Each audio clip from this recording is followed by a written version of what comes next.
नमस्कार, मी डॉक्टर मिर्झा रफी अहमद बेग उर्फ मिर्झा एक्सप्रेस अमरावतीवरून बोलत आहोत.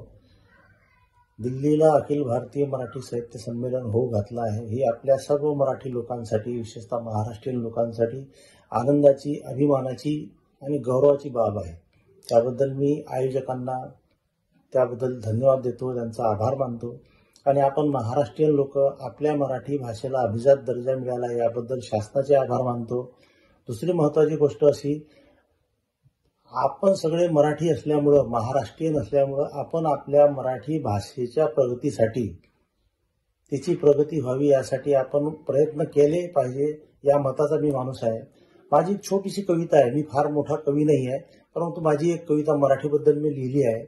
मी गेल्या 50-60 वर्षापासून मराठीतच कविता करतो आणि त्यामुळे मराठी भाषेबद्दल मला एक प्रकारची आपुलकी निर्माण झाली. मराठी भाषाच मला माझी मातृभाषा असल्यासारखी वाटते.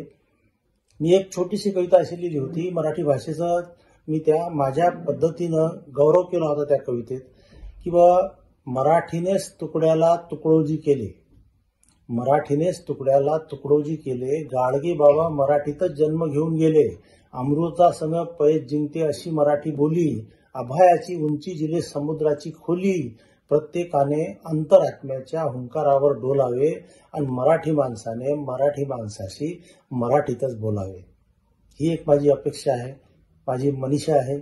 आणि प्रत्येक मराठी भाषेचा हाच एक हुंकार आहे की मराठी भाषेला अभिजात भाषेचा दर्जा मिळाला तर तिच्या प्रगतीसाठी आपण सगळ्यांनी अहोरात्र प्रयत्न केले पाहिजे. मी सर्वांना एकदा साहित्य संमेलनानिमित्त अभिवादन करतो, अभिनंदन करतो आणि थांबतो.